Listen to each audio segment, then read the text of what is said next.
دشن خادم الحرمين الشريفين الملك عبد الله بن عبد العزيز آل سعود حفظه الله أول سيارة سعودية تحمل اسم غزال واحد، وذلك خلال استقباله أيده الله في قصره بجدة اليوم معالي وزير التعليم العالي الدكتور خالد بن محمد العنقري، يرافقه معالي مدير جامعة الملك سعود الدكتور عبد الله بن عبد الرحمن العثمان، ووكلاء الجامعة، وفريق مشروع السيارة غزال واحد.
وفي بداية الاستقبال ألقى معالي وزير التعليم العالي الدكتور خالد بن محمد العنقري كلمة قال فيها: خادم الحرمين الشريفين، في هذا اليوم يا خادم الحرمين يقدم أبناؤكم من جامعة الملك سعود لمقامكم الكريم ثمرة من ثمرات دعمكم التي عملوا عليها منذ أكثر من عامين، حيث اتجهت جامعة الملك سعود من خلال العديد من برامجها التطويرية ومبادراتها النوعية بإصرار وإخلاص لتحقيق ريادة عالمية شهد بها القاصي والداني، حيث حققت هذه الجامعة مراتب متقدمة في كافة التصنيفات العالمية المرموقة، ومن أهمها دخول جامعة الملك سعود تصنيف شنغهاي المرموق، حيث تعد الجامعة العربية الوحيدة ضمن قائمة أفضل 500 جامعة في العالم.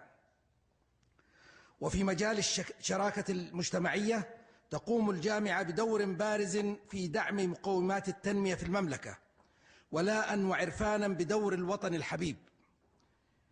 إن ما يقدمه أبناؤكم اليوم من هذه الجامعة العريقة يا خادم الحرمين هو دليل حقيقي على أنه متى ما توافرت الإمكانات والفرص المناسبة للشباب السعودي فإنه بإذن الله سوف يجتهد ويبدع ويحقق الطموحات وبجدارة وحرفية عالية من خلال منهجيات التعليم والتعلم والتدريب الحديث، وربط التعليم الجامعي بواقع ومستقبل سوق العمل ومتطلبات الخطط المستقبلية للتنمية في المملكة. إن السيارة غزال واحد التي يقدمها أبناؤك من جامعة الملك سعود تثبت قدرة شباب الوطن على تخطي كافة العوائق التي تحول دون فهمهم وتدريبهم وتعلمهم فلسفة هذه الصناعة وتقنياتها الخفية، بفضل الله ثم بدعم وتشجيع حكومتنا الرشيدة. وإن الجامعة تسعى جاهدة إلى اتخاذ خطوات استباقية لتزويد سوق العمل بمهارات نادرة قادرة على حسن استخدام وممارسة التقنيات الحديثة للصناعات المتقدمة. سيدي، لقد حققت جامعة الملك سعود قفزات نوعية في مجالات عدة حتى أصبحت تتبوأ مكانة عالمية وفق التصنيفات العالية المرموقة، حيث حققت المركز الأول وفق تصنيفي QS Times والويبومتريكس الأسباني، كما أنها صنفت ضمن أفضل 500 جامعة عالمية وفق تصنيف شنغهاي المرموق، وهي الجامعة العربية الوحيدة وفق هذا التصنيف. هذه كلمة معالي الدكتور عبد الله بن عبد الرحمن العثمان مدير جامعة الملك سعود. سيدي، إن متغيرات الأرقام ووجوه الدعم السخي لقطاع التعليم العالي في مدة حكمكم المضيئة يرعاكم الله تحملنا على أن نطلق على مقامكم السامي الكريم وصف رائد المعرفة والتنمية البشرية العالمية، حيث قفز عدد الجامعات في عهدكم الزاهر من 8 جامعات إلى 33 جامعة تغطي أكثر من 89 محافظة من محافظات المملكة. وأسستم جامعة الملك عبد الله للعلوم والتقنية التي ستكون منارة إشعاع معرفي لبلادنا، كما بادرتم أيدكم الله إلى تحسين أوضاع الهيئة التدريسية في الجامعات بالبدلات والمكافآت والحوافز، ومنحتم وسام الملك عبد العزيز بدرجتيه الممتازة والأولى الحاصلين منهم على براءة اختراع. يضاف إلى ذلك تأسيسكم برنامج الابتعاث الخارجي قبل 5 سنوات، وتوجيهكم مؤخرا بتمديده 5 سنوات أخرى، ومكرمتكم الكريمة التي تلتها بضم الدارسين في الخارج على حسابهم إلى البرنامج، حتى تجاوز عدد المبتعثين بهذه المكرمات الكريمة أكثر من 80,000. إلى جانب ذلك أسستم يا سيدي جائزة عالمية للترجمة تعزز الحوار والتواصل العلمي مع الثقافات الإنسانية الأخرى، وأوليتم اهتماما خاصا بتجديد المعرفة وثوراتها الحديثة، وسعيتم إلى غرسها على أرض المملكة، بدءا بذلك في عنايتكم ببرنامج تقنية النانو ومبادرتكم على تشجيع تطبيقاتها ودعمها، وتوجتم ذلك بموافقتكم السامية الكريمة على تأسيس معهد الملك عبد الله لتقنية النانو بالجامعة وإنشاء مقره الدائم بوادي الرياض للتقنية. سيدي خادم الحرمين الشريفين، لقد قلتم يا سيدي في جامعة الملك سعود: إن في تاريخ هذه الجامعة العريقة تعلمنا أن الأحلام إذا ما اقترنت بعزائم الرجال قادرة بعون الله على تحقيق المنجزات، وامتدادا لذلك التميز تتشرف جامعة الملك سعود في هذا اللقاء التاريخي بالإعلان عن نضج ثمرة من ثمار دعمكم السخي لها، وهي إنتاج سيارة غزال 1. وأود التأكيد هنا يا خادم الحرمين الشريفين أن منجزات الجامعة ليست سوى البداية نحو منجزات أخرى ستجسد حجم العمل الدؤوب داخل أروقة الجامعة لتحقيق ما يرضي تطلعاتكم يحفظكم الله.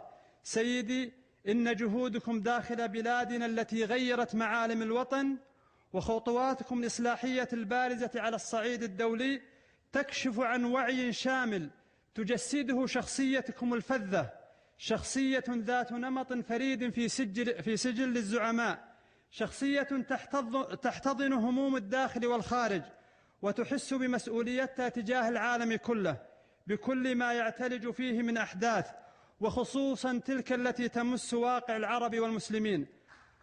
سيدي، الآن مع عرض مرئي يقدمه مجموعة من الفريق البحثي. عبد الرحمن بن مشرب الأحمري، المشرف على مركز نقل تقنية التصنيع في جامعة الملك سعود.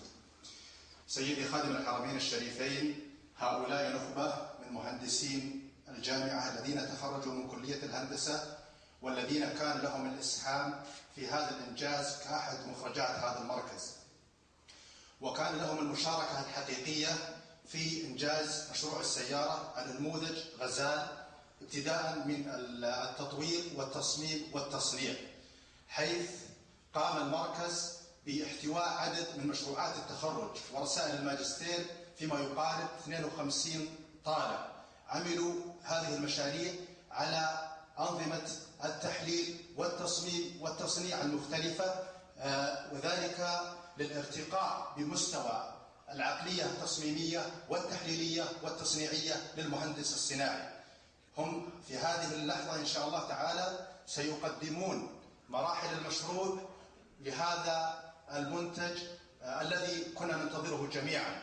والأهم من ذلك يا سيدي خادم الحرمين الشريفين أنهم يحملون الثقافة والفكر والعقلية والإبداع التي إن شاء الله تعالى ستدعم الصناعة في وطننا الغالي. والسلام عليكم. المهندس معتز بن محمد بن تيمية. مركز نقل تقنية التصنيع يتركز على المنتجات الاستراتيجية، وفي مقدمتها السيارة السعودية غزال، حيث يشرف على المركز مجموعة من أعضاء هيئة التدريس. تم إشراك 50 طالبا من مرحلتي البكالوريوس والدراسات العليا. غزال لأنها كائن موجود في البيئة الصحراوية، يمتاز بالانسيابية والجمال في المظهر والسرعة. للتحليل الهندسي باستخدام الكمبيوتر دور فعال في خفض التكاليف وكذلك توفير الجهد والمال. وفرت جامعة الملك سعود أحدث البرامج المستخدمة في عملية التصميم والتصنيع. وكما هو الحال مع أرقى مصنعي السيارات، مرت السيارة السعودية بمجموعة مراحل، ابتداء من تحديد الشاصيح، التصميم الداخلي والخارجي، مجموعة من الاختبارات إلى أن يتم عمل النموذج الأولي.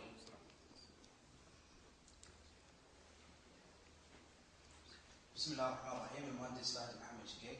طبعا من اولى عمليات مشروع السياره السعوديه غزال واحد هي عمليه تحديد الهيكل، وهذه العمليه تحتاج لعدد من الخبراء لعمل الرسومات الثنائيه وثلاثيه الابعاد وتطبيق المواصفات واجراء الاختبارات عليها، ومن ثم دراسه بعض العوامل منها نوع السياره المنتجه وسعرها ونوع السوق المستهدف، وهذه بعض الحدود الخارجيه لمجسم السياره التي لا يمكن ان تجاوزها، وهذه بعض الاختبارات التي قمنا فيها على اختبار الثدي في السيارة لكي لا يكون هناك ضرر إن شاء الله. السلام عليكم. مهندس عبد الله محمد الناصر. تحدث عن التصميم الداخلي والخارجي لعمر السيارة. في البداية تم اختيار سيارة الدفع الرباعي نظرا ملائمتها للبيئة عندنا والتضاريس المختلفة، الأماكن المستوية والمرتفعة وفي البر. المظهر العام للسيارة ينقسم إلى قسمين: تصميم للشكل الخارجي للسيارة ثم تصميم للشكل الداخلي للسيارة. نبدأ أولا بالتصميم الخارجي للسيارة، حيث تم عمل أكثر من 50 تصميم مختلف لأجزاء السيارة إلى أن انتهينا إلى التصميم الخارجي الواضح أمامكم. مراحل عمل التصميم الخارجي تبدأ من اختيار الهيكل المناسب، ثم عمل التصاميم، ومن ثم الاختبارات الهندسية عليها إلى أن تتم عملية التصميم. وهكذا.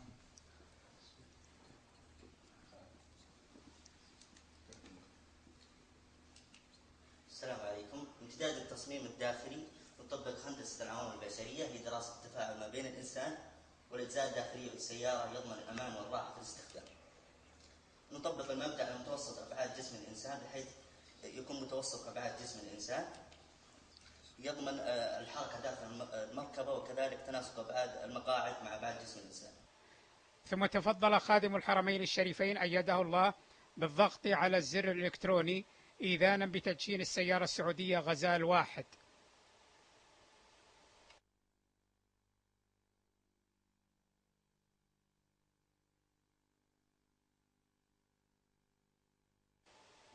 بعد ذلك تسلم خادم الحرمين الشريفين من معالي وزير التعليم العالي ومن مدير جامعة الملك سعود هدية جامعة الملك سعود بهذه المناسبة.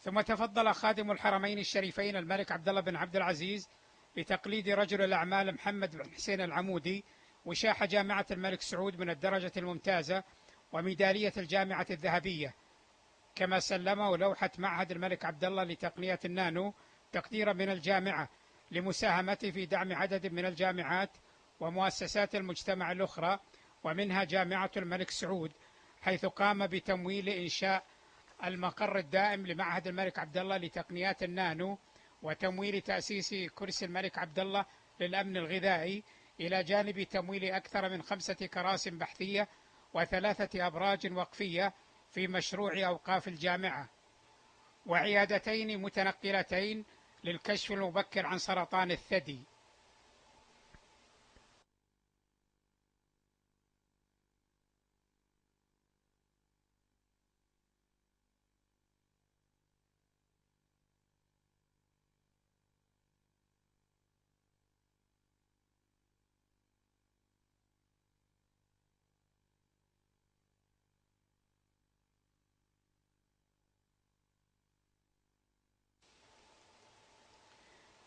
إثر ذلك شاهد الملك المفدى الصور واللوحات التفصيلية للمشروع. هاي طال عمرك ذكرنا الملك عبد العزيز الله يرحمه هو اللي دخل أول سيارة، ولد في عهد الميمون صنعت السيارة طال عمرك. وهذا اللي هالجملة اللي قلتها في الجامعة هي اللي تحمل الزملاء. قلت طال عمرك إن في تاريخ هذه الجامعة العريقة تعلمنا أن الأحلام إذا ما اقتنعت بعزائم الرجال قادرة بعون الله على تحقيق المعجزات. وهذه ترى طال عمرك جملة ما هي سهلة. هذه طال عمرك هذه أولها إن شاء الله. الله يطول عمرك. هذا اليوم شرفتونا طال عمرك في الجامعة ووضعتوا المشاريع الاستراتيجية تراها ماشية طال عمرك. ثم شاهد خادم الحرمين الشريفين السيارة غزال واحد واستمع إلى شرح عنها.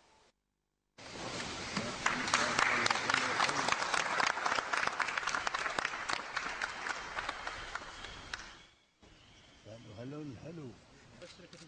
التصميم تملكها الجامعة. التصميم والملكية الفكرية كلها تملكها الجامعة طال عمرك.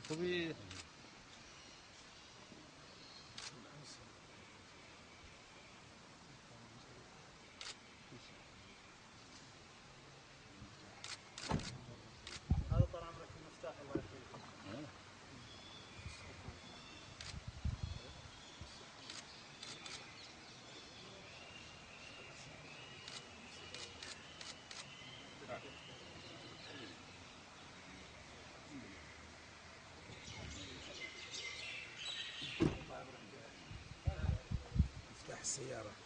السيارة 113 قطعة صنعت الجامعة 70. في التصميم والتحليل والاختبار باستخدام التقنيات الحديثة بالكمبيوتر، هذه والحمد لله تمت بنسبة 90% في جامعة الملك سعود.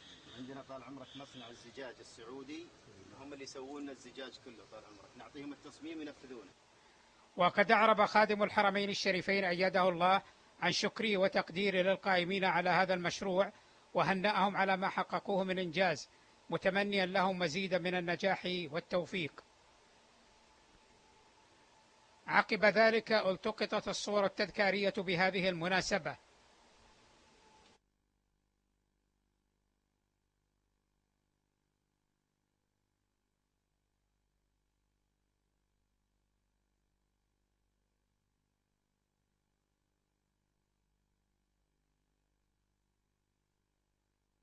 تشرفونا اللي حطنا غير اللي هناك. الله يحفظك جميع اللي شاركوا في المشروع. الله يسلمك. من البداية. الله يطول عمرك. هذا درع التصريح طال عمرك. هذا آخر شيء طال عمرك. هذا تصنيف الجامعة. أقول بدعمك ومساندتك الله يحييك صارت جامعة الملك سعود في التصنيف الأسباني في أفضل 200 جامعة، وفي التصنيف البريطاني أفضل 300 جامعة، وفي التصنيف السائد مرة الصيني أفضل 500 جامعة طال عمرك. وإن شاء الله 2010 بتصير 400 طال عمرك. حضر الاستقبال والتدشين صاحب السمو الملكي الأمير متعب بن عبد الله بن عبد العزيز نائب رئيس الحرس الوطني للشؤون التنفيذية، وصاحب السمو الملكي الأمير عبد العزيز بن عبد الله بن عبد العزيز مستشار خادم الحرمين الشريفين، وصاحب السمو الملكي الأمير سعود بن عبد الله بن عبد العزيز، وعدد من المسؤولين.